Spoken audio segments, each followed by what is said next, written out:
If you're here for improv, no way. This is Other Than Improv with Anthony Francis. Hey everyone, welcome to another episode of Other Than Improv. I'm your host, Anthony Francis, and things might be a little different because we are not only recording the audio like we normally do for us if you're listening to us on Spotify or iTunes, wherever fine podcasts are sold, but we're also now doing video podcasts. So if you're looking at me and hearing me, you're watching that. Welcome. My guest today, I am very excited. She is the founder and CEO of This Is Improv, which their goal is to improve the lives of others using improv skills and techniques. She's my direct competition. No, she's not. But ladies and gentlemen, please welcome Angelica Zadak. Hey, Angelica, how are you? Good. Nice to see you. Nice to see your face. Look at this. Yeah, I see it. I see Look. Every profile. It's I see you in 3 dimensions. Yeah. We didn't even need glasses. Isn't No. that insane? Well, Yeah. it's a 2-dimensional representation of a 3-dimensional object. But other than that, I mean, and as now- long as we get every angle, it's like almost there, right? everyone's gone. Everyone left. Oh, I just dang it. I'm so sorry. I knew this would happen. I knew this would happen as soon as you said video. But hello. Hi. Welcome. We met a couple of months ago. You reached out to me because you had a team building event that you were doing. And you said, hey, I'm Angelica with This Is Improv. And I was like, what is This Is Improv? And you told me, and I was like, still, like, where are you from? Who are you people? How did you get here? But in the best way. In the best way. So we went, you did an amazing workshop for 190 people or something like that. What was it? It was a lot of people. Yeah. It was, I think it was close to that. It was 150. It was 150. Yeah. Which is, in this game, a lot of people at once. But you had an army. You had like 15 other improvisers there. You really got, you were so organized. And I only say that because I was the only other person I thought doing this, and I certainly didn't expect someone to be so close in my backyard doing something similar on with this kind of level of detail and everything. So I was really impressed with what you guys did. Honored to be a part of it, and now we're friends. Yes, we're best friends. But yeah, thank you for saying all that. That's very kind of you. But we had great people there. We had not an army. We had like hug muffin, awesome, intelligent people like you, and so many people who are just like incredible, like knew what they were doing, who are awesome improvisers in their own right. And so yeah, it didn't take much to have like a really good time. So we got lucky. You were part of the group, so like thank you for being awesome during the event. Oh, well, it was my pleasure. I was just happy to be there and get to do this because this is my favorite thing to do too. Teaching improv to people is just a wonderful, wonderful thing. If you can bring it, especially in the corporate space where you go, oh, well, I guess we'll play Zip Zap Zop, and you play Zip Zap Zop, and they're like in tears with joy. They've never felt such excitement in their lives. You're like, how is this? How is that the case? You don't realize that we get to like, it's like a skydiver who attaches people to him or her, like attaches people to them and jumps out of a plane every day, and the person in the front is having a religious experience, and this guy's like, oh, you know what? I have to go change my oil. Like I feel like it's kind of like that a little bit, but so let's talk about you. You're a writer, you're an editor, you're an improviser. You started this business. You started This Is Improv. Is This Is Improv? Is it more than just corporate team building? Is it also improv shows? What do you provide with that? What do we provide? So what the goal was really with This Is Improv was to create this community. At the time when I started it, there was no improv. I had no idea there was any improv going on in Florida. And internet, hello. If you know Florida, it's huge. It's a large state. So, I didn't go to Miami improv shows. I didn't know there was Improv U around. I didn't know of all these different locations that had been doing improv. And so I was just really excited to bring improv to Florida, have this thing that I fell in love with, that the community is incredible. Everyone really pulls from everyone else's ideas. It's a really collaborative kind of art form that I had never experienced before. But when you look at it, when you participate in it, it's magical. I was just really excited to bring it here. And in that perspective. And so we started with just having one-on-one sessions with people, which we still do. We have one-on-one sessions, something we call Improv for Life, bringing improv techniques and games into real life scenarios, getting through life kind of unscripted, which is something else that we've started. We've started a 501c3 called This Is Life Unscripted, where we're trying to build that community feel, bringing improv to people's lives a little bit further and having them deal with difficult situations using those techniques. We have improv classes with groups, with kids, with teens, which is insane and awesome because they have like the craziest ideas, and you kind of want to be like, that's not the form, but I love whatever plane of existence you are on because it's just like wild stuff that they come up with. We have right now going on once a month comedic ghost tours, and that's a lot of fun in Davie, like the downtown Davie area.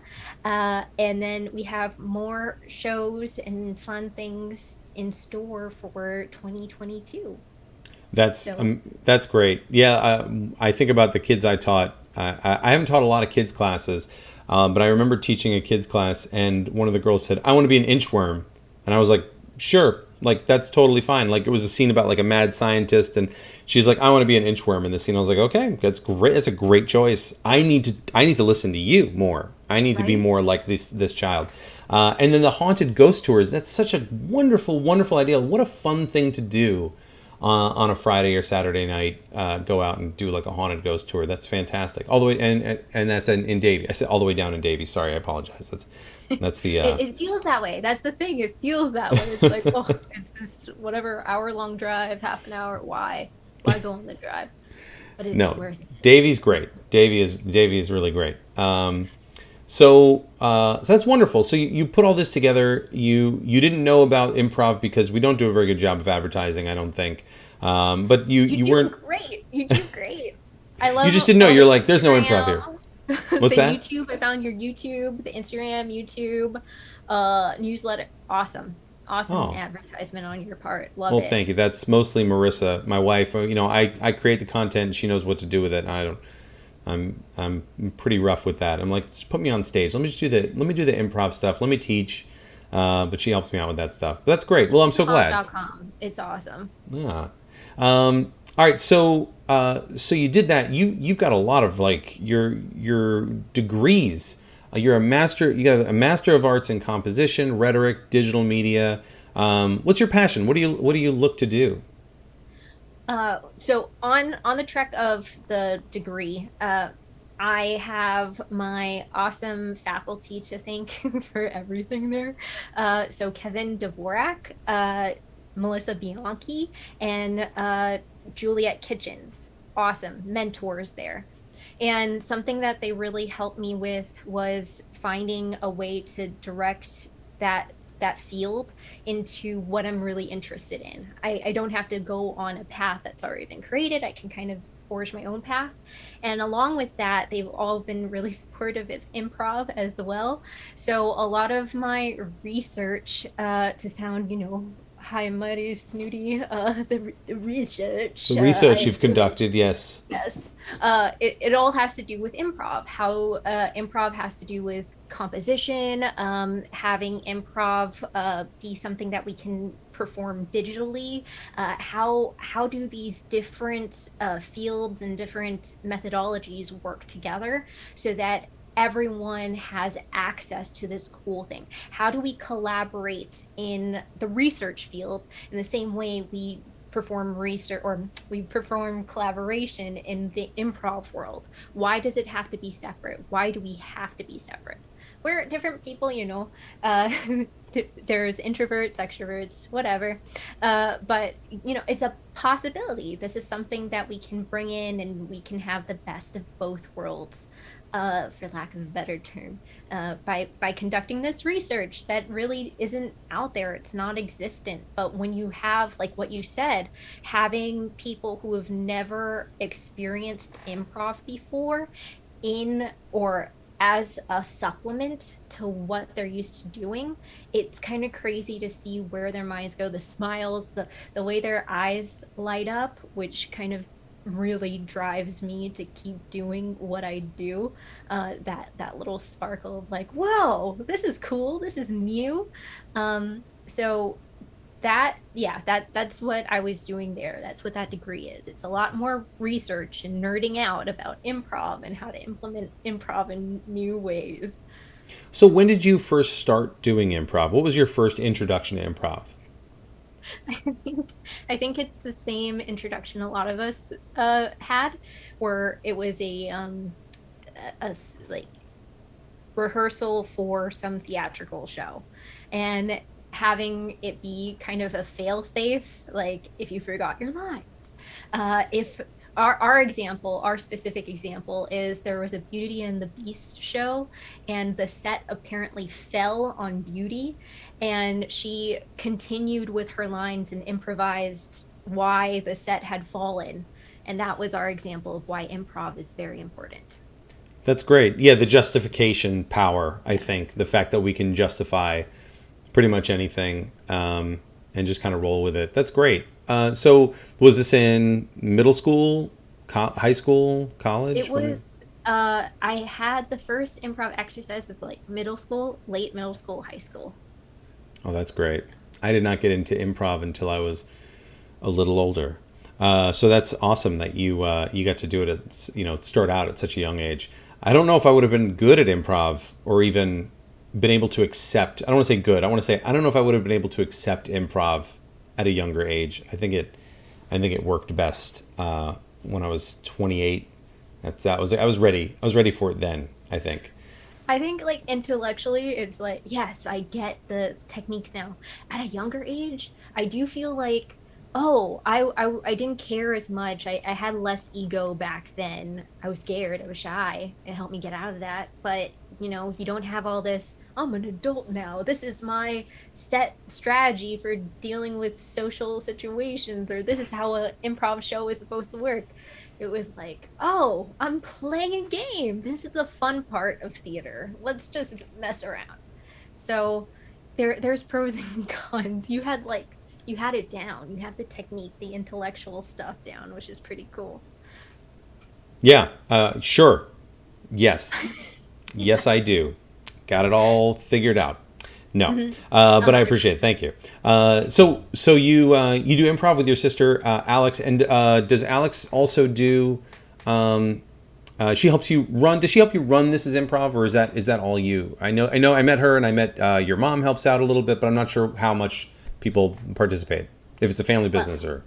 It's a family business. If I didn't have them, I'd be dead in the water. It'd be awful. We'd be gone.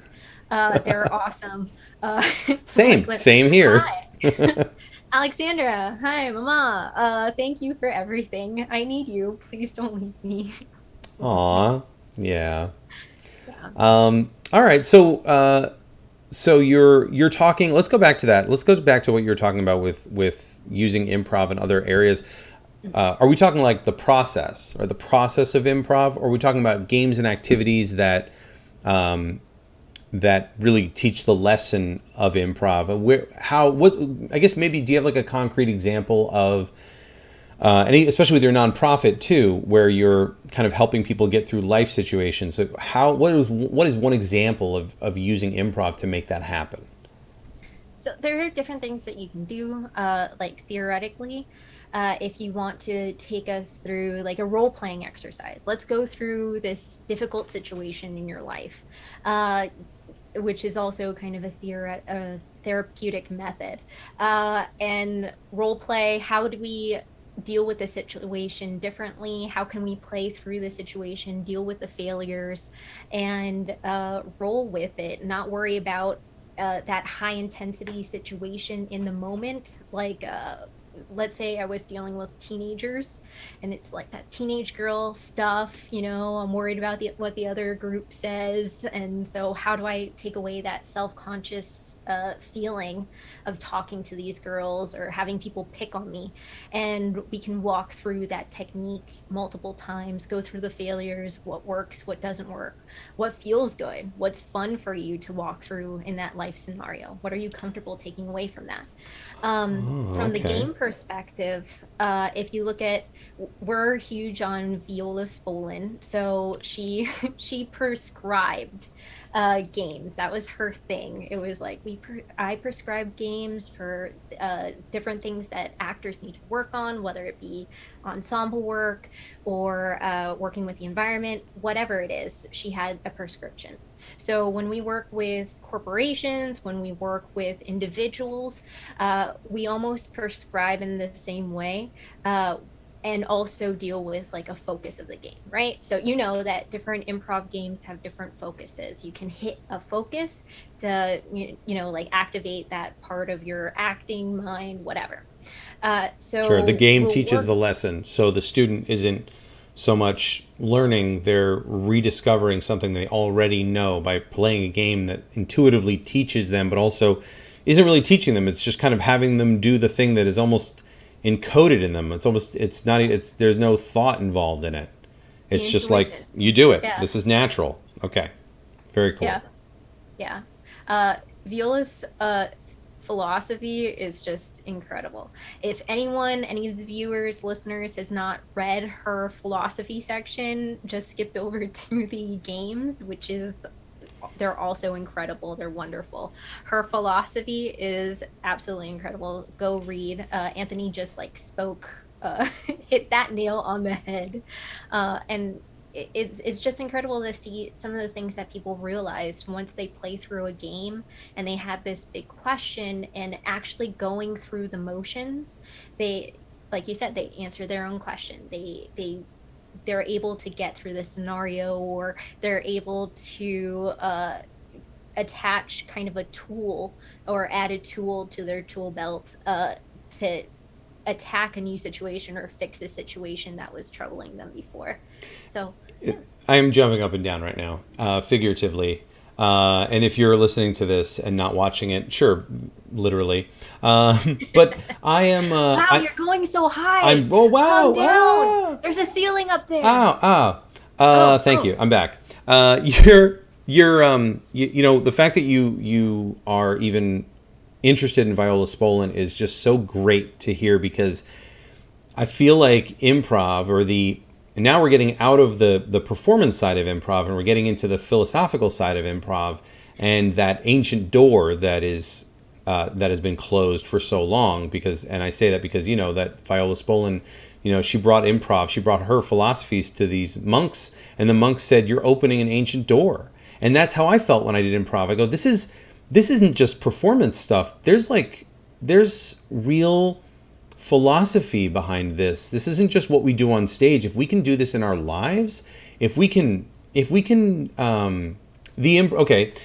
example, I guess the improviser who says, "We're going to jump off this cliff. 1, 2, 3. Wait, don't do it." There's something there that if you can break that and you can jump off that cliff as an improviser, you can jump off a lot of other cliffs in your life too. What do you think about that? I agree. Yeah, it opens up Great. this. Moving on. No, go ahead. Okay. Go ahead. No, please. It opened up. Go ahead. Yeah, it opens up this different door of it, and having the philosophy there. We don't realize that improv has a philosophy, that it's a whole technique, and people, actors even, who are used to having like different acting philosophies, different acting techniques, they find improv and they read Viola's work and they are shocked.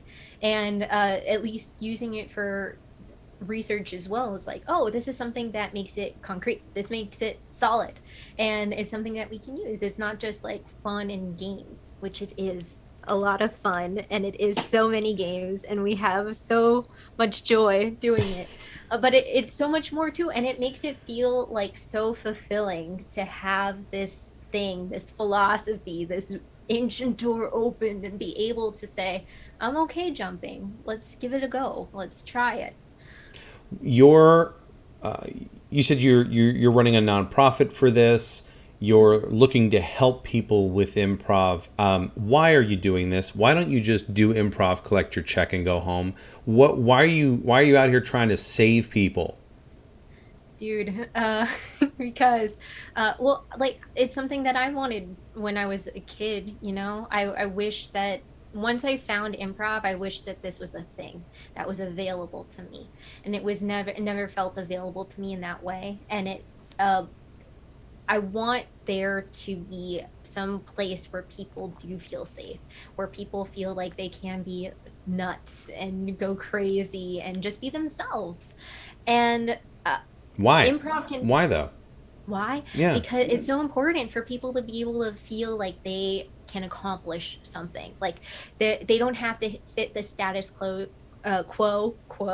It's so much better to fit the status quo, to hit biology. We're on biology now. You know, so in biology class, I remember that cheetahs were like in danger because there's not a lot of genetic code. There's not a lot of variation with cheetahs. So they're the most in danger. This is really nerdy. They're the most It's in great. Keep danger going.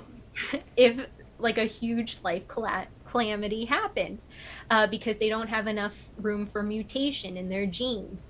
Uh, so Oh. this relates to improv because we need all these different people, we need all these different voices, all these different perspectives to make, you know, to make life grand. And I feel like it's happening a little bit more, luckily, in the improv scene.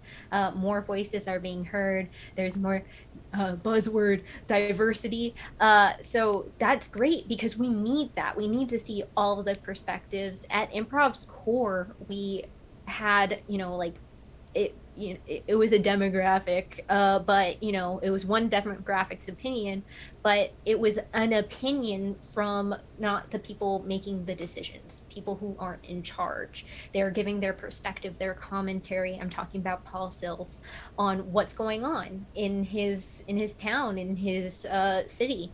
And we need more of that from different people. We need to see more of that on a smaller scale. As far as what I'm doing, it's giving people the power to do that, feeling like what they say matters, and having people around them feel open enough, not feel like they're in danger, like their status is in danger, by just listening, being open to that opinion. Yeah. That's why. You well, that's great, and I had a feeling that was the answer, but I wanted to hear it from you.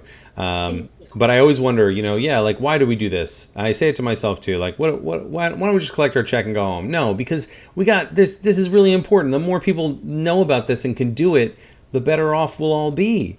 As I see too many people getting in their own way and second guessing themselves, and you know, just you realize like. Everyone should have a little bit of this. It should be taught in schools. It should be available. It's a good way to be a human, I think. You mentioned diversity, and there is an increase in diversity. A question that I kind of want to ask you is, how do you feel about equity in improv? Do you think that while we do have diversity in improv, are we approaching more equity? I think that's difficult. That's one of the things that we're trying to do as well. We're trying to offer scholarships. We do have a program for kids, where And they can come in and do exercises. I just want to add in too, just for the people listening. What I mean by this is, there's diversity in improv where there's different types of people in improv, but do all those types of people have the same power and voice in improv? That's the equity portion of it, at least as I understand it. Please correct me if I'm wrong, but that's what I mean by equity. Sorry, go ahead. I mean, it's difficult because, going off of what I was saying, the perspective of who has access to improv, right? So Right. People from with your $250, $300. right, Yeah. right. And from your perspective, once you're in improv, once you're in the scene, once you do have that voice, am I going to get cast again? Am I going to are they still going to use me? Are they going to what are the higher ups going to say that are paying me to continue on? So it's difficult. I think we're kind of getting there. From what I hear up north in New York and LA, there are independent companies like opening up. And their goal, their mission is to really have that diversity and open up the playing field. So I think it's happening. It's on the road. It's hard. A lot of improvisers want to be actors. A lot of improvisers want to be in this group, in this crew. And when you get that, I know from at least my personal thing, as I was learning acting, we had to say yes to everything. It's like you want to be as hireable as possible. You want to be as generic as possible. So it's difficult, I would say. From my perspective, I think it's really difficult for up and coming actors. I think those who are doing it now, they're opening up that gate. They're starting it. I hope it continues. I hope these voices keep, yelling out and being proud and doing all this stuff. But it's hard. It's hard. Yeah, the pandemic did a weird thing to the big improv schools around the country. And if you're listening to this is a recording. This is post pandemic, but before the climate wars. So if you're listening to this, so yeah, you're which has been my joke too many times on this show. I have to stop. But anyway. What I bought into hard weaponry, and I have a safety closet now. Oh yeah. Are you telling Well. me that the climate wars are over? No. They haven't happened yet. They haven't happened. Oh, You got time. No, those are all good purchases. Good sound purchases. good. Yes. Good.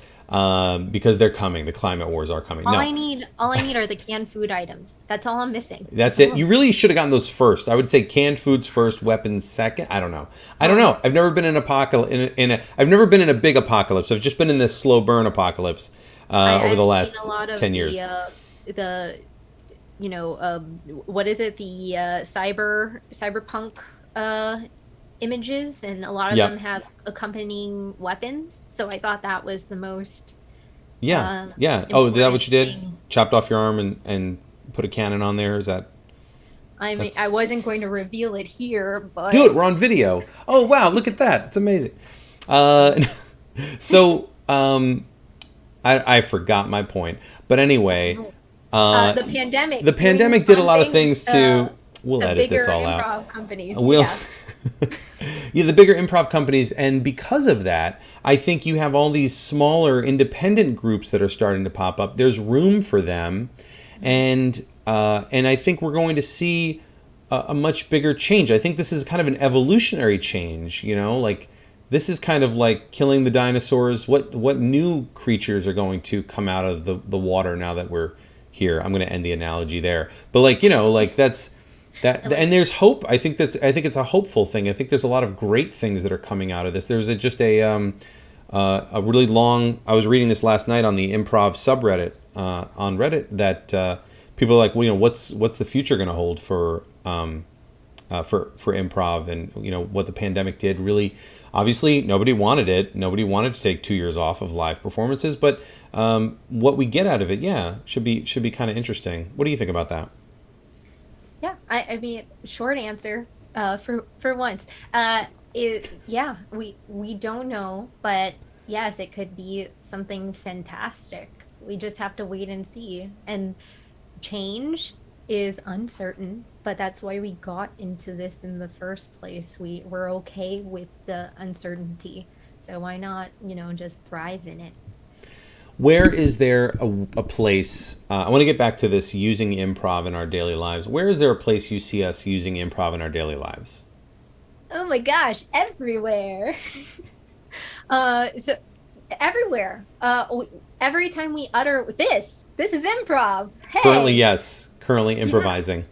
There is no there's a typo there, but there is no script for the show. Oh, is that? Oh, let me change that. Yeah. Oh, okay. There we go. Yeah. Yeah, when you Yeah. sent me this last night, I should have said something, but I didn't. You had your line. You had this down in rehearsal. I don't know how I you're messing know. up now. You had your I lines figured out. I know. I was planning to memorize, but life got in the way. Life. Okay, so yes, life is improvised. Everything we do is improvised. What about at work? If I'm at work, what is a way that improv can help me in my job? So many ways, Anthony. Oh my gosh, how do we get started? So it's funny because talking about the script, talking about work, we do have almost like this script. We have this cast list for work, right? But there are those open spaces, those empty spaces in the script that are just like improvise here.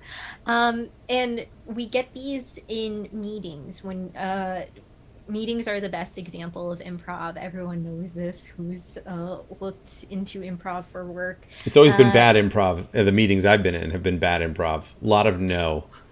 yeah, exactly, Yeah. exactly. So opening people up to saying yes and to ideas, at least brainstorming some ideas. I've heard the term ideation coming up, building on ideas during work. I've been in meetings where it's kind of like, no, no, no, no, this isn't going to work. This isn't going to work. And if you're getting hit with that too, as a regular good old employee, then, being okay with that. It's a failure, understanding failure. What does that mean? Should I just stop? Do I keep going? Can I keep producing something, even though it's not quite working? And the answer is yeah, let me attack this from a different direction. Let me come up with a different idea. Let me produce something else. And something funny about work and improv is a lot of people are like, well, this is nonsense. A lot of what we're doing is fictional. It's not real. We can't really use this stuff. And it's more building the muscle, right? We're exercising that improviser's muscle, that the intuition, building on the just your mental ability to create, and being able to say like, okay, I have this one foundation idea. I have this one thing that we're doing. We're working on it. It's real. It's solid. It's concrete. What are some different ways we can solve a puzzle having to do with this idea? How do we come up with different solutions for a problem that our customers are having, our users are having, if we're doing tech? And being able to look at it in those perspectives instead of saying like no to yourself, saying I can't find a solution to this problem, it's too much, having a blow up at work, throwing your coffee in the air, saying I'm done with this mess. I also like using improv in work, with just getting to know your colleagues. It's important to build that relationship with your colleagues, having conversations, being able to level with them to some degree, knowing their strengths, knowing their weaknesses in kind of like a roundabout way. Like, oh, Colleen knows how to make cake. And how do we use this for another technique? Maybe we're using marketing, we're doing a new marketing ploy, and we're going to send them baked cakes or recipe books of how to put together your new product. And There's yeah. yeah, and you can't get to those are great examples because you can't get to any of those things without working the muscle of saying, yeah, I'm going to roll with your idea. I'm going to agree with you, coming from a place of yes, and having the strength and the courage to say yes. That's really the hard part. And I think improv helps us work those muscles. Now, I know what some people might be thinking. Hey, this is called other than improv. Yeah, well, we're not doing improv, but we're talking to someone whose whole whose whole mission is kind of revolving around improv. So we're going to talk about it. Great. But so tell me a little bit more about This Is Improv, because I wanted to get to that before we end today. A little bit more about this. I know you put it together.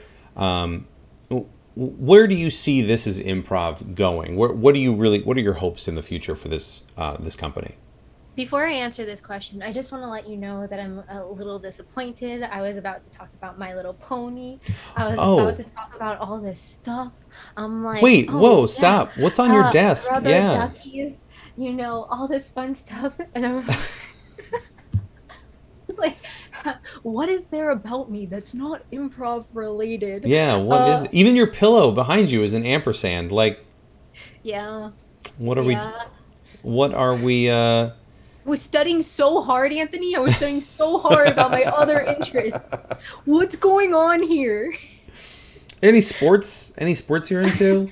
No, Anthony, no. Nothing? Unless you're talking about comedy sports, Oh then maybe I'd be no. a little interested. Oh.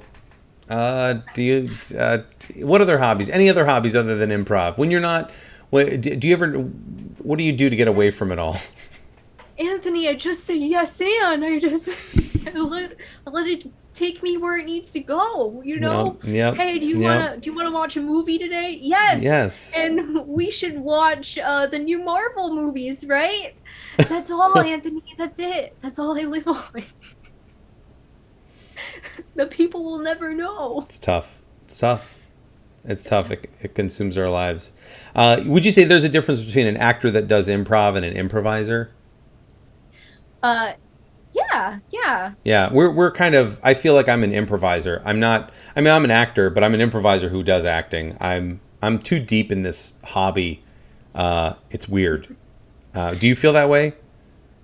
Well, I guess I don't know. It's difficult because I started from that acting perspective, so it's you know, when you're an actor doing improv, or improvising, uh, you're using it as kind of something to help you hone that skill. Whereas Yeah, but I if mean, like as an improviser, you know what I mean? Like, there's actors who have like go to an improv class, and then there's improvisers that go to festivals, and they have the rehearsals, and they maybe they do a show, that sort of thing. it, it's more of your main focus, I think. Yeah. th- it's hard to I'm forgive me, actor friends, but it's less of a competition thing as well, right? So if you're going into the realm of acting too, you're going to have to audition against someone at some point. This is the way of things. This is Sure. the down Sure. of it. The machine um wants what it wants, and we audition, and if the machine accepts us, it accepts us. Right. Whereas improvisers, we know we're going to have to play together. We know we have to figure it out. It's going to suck. It's going to suck if you're on stage and you're trying to take up all the attention. And to an extent, and nothing wrong with it, that's how you market yourself, that's how you advertise yourself. You want to grab the attention as an actor. So I guess that from that perspective, it's a little bit different. I squeezed my rubber ducky. I should not have done that if you heard a squeak in your audio. It was small. It was a small squeak. That's all right. So I want to ask you about trust. Yes. So you brought me in. I did this team building session with you. We'd never met before. I know you did some research, but how do you where does trust play a role in what you do, bringing improv to these companies? Yeah, where does trust play a role? You know the the trust fall, how you kind of like close your eyes and fall back into the other person. It's nothing like that. It's nothing like that, Anthony. Um, it's actually like a little deeper because you're literally opening yourself up. You're becoming vulnerable. Um, and just during the event that we have done, we have a crazy idea. Like, we had the president of the company and one of his employees, and his employee thought it was funny to talk about, like, hey, what if we went to jail? The president, of course, did not love that, but it's creating a space that's vulnerable, that you can trust the other person to not come from a place of malice, to come from a place of, hey, we want to have fun here, we're trying to complete a task to solve a problem, and the problem was the game. And even though it was a negative thing that they were doing, it turned into something positive that lasted throughout the whole session. And I'm sure they're going to talk about later, and trusting that it's not going to follow them around in a negative way. I think that's huge for them, for a company, for corporate world, because it very much could. Anything that you say can be used against you in the court of corporate. And Right, right.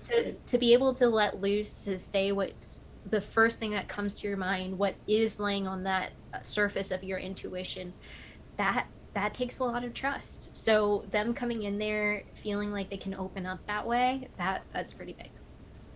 Awesome. We're almost out of time. I wanted to ask, where can people find you? If, what's the best place? Where do you want people to go? Everywhere. You heard it here Everywhere first, is folks. there. Go everywhere. Go forth. Go Bye-bye. out. They can find, for the improv material, you can go on thisisimprov.com. And if you want to find us on Instagram, it is also at thisisimprov. We also have a YouTube channel called This is Improv. Yeah, we're pretty branded. You can also follow us for events, mostly on Facebook. Any events that are going on, you're going to see a little event page on Facebook for that. So stay tuned for shows and ghost tours. And if you just want to have a chat with me, my Instagram handle is at like an angel. Yes, like the werewolf, like an angel. Oh, that's right. Oh, that's pretty good. And the branding on This Is Improv is great. What does that domain cost? This is Improv. Oh my God. Well, that's great though. And I want to go on a ghost tour, and you're also going to come up and perform with us, I believe, in January.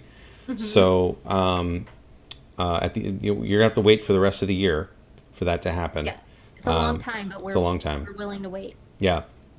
But I'm so excited that you're also going to be joining me for a team building session where we're also going to be doing a juggling portion, and you're going to help us with that, except you don't know how to juggle yet.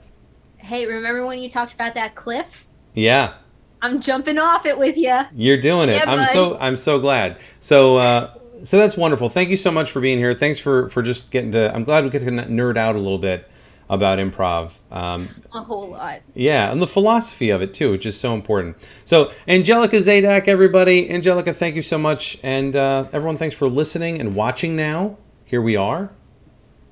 And yeah, we'll see you next time. Thanks so much. Goodbye. Thank you, everyone. If you're here for improv, go